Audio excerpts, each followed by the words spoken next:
ಎದೆಗೈವ ಸಮಯದಲ್ಲಿ ಎದ್ದು ಬಾರೆಂದರೆ ಅಲ್ಲಿದ್ದ ರಕ್ಕಸರನೆಲ್ಲ ಗೆಲಿದಾತನೇ.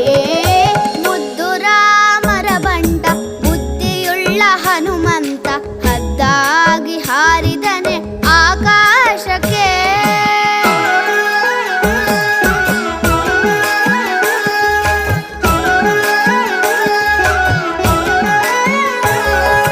ದಾರಿ ದೂರವೆಂದು ದಾರಿಯನೇ ನಿರ್ಮಿಸಿದ ಧೀರರಾ